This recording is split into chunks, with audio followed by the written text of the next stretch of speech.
O'sha kuni kechasi Makkaning issig'i bosilgan edi. Dushanba kechasi, milodiy 571-yil sanasi. Makkaning sokin ko'chalari insoniyat tarixidagi eng buyuk hodisaga guvoh bo'lish arafasida edi.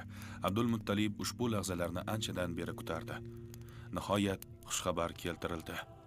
Omina chaqaloqni dunyoga keltirdi. Yuragi hayajonga to'ldi. O'g'li Abdulloh vafotidan keyin kelini Omina ko'tarib yurgan nabirasiga nisbatan muhabbati kundan kunga oshib bormoqda edi. O'sha kechani tasavvur qiling. Abdul Muttalib uyga yugurdi. Endigina tug'ilgan nabirasini qo'liga oladi-da, Ka'ba tomon yurib boradi. Robbisiga shukronalar aytadi, unga hamd aytadi va bolaga Muhammad deb ism qo'yadi. Nega aynan shu ismni qo'ydingiz? Chunki uni Alloh va odamlar maqtashini istayman. Bu ism Ominaga tushida bashorat bo'lgan edi. Buni Abdul Muttalibga aytishi bilan u ham chaqaloqqa shu ismni berishga qaror qildi. Turmush o'rtog'i Abdullohdan qolgan yodgorlik Ominaga o'zgacha xotirjamlik berdi. U paytlari Makkada chaqaloqlarni sut onalarga topshirish odat edi. Chaqaloqlarni emizib g'amxo'rlik qiladigan onalar. Bu bilan chaqaloqlar Makkaning jaziramasidan uzoqda bo'lishardi. Albatta, ona uchun chaqaloqdan ajralish juda qiyin holatdir. Ammo buning ikki muhim sababi bor edi. Birinchisi, bolaning sog'lig'i uchun. Aytganimizdek, Makka iqlimi chaqaloqlar uchun mos emasdi. Ikkinchi sabab esa bolakayning tili ravon bo'lishi, nutqi go'zal bo'lishi uchun edi.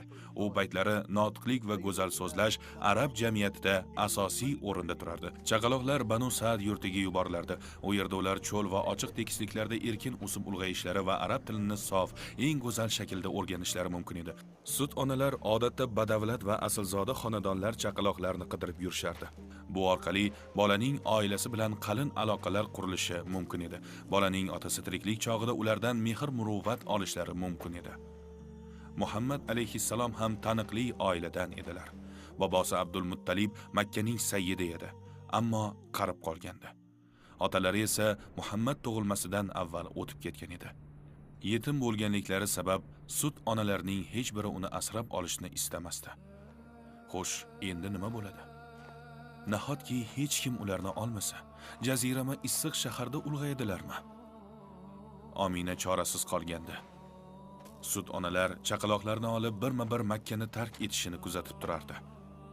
Bu orada Halima va eri Xoris boshqalardan kechroq yetib keldilar. Hayvoni zaif bo'lganidan navbatma-navbat minib kelishardi. Shu sabab ulgurib kela olishmadi. Halima tinmay qidirdi. Makkada unga chaqalog'ini beruvchilar topilmadi. Shuncha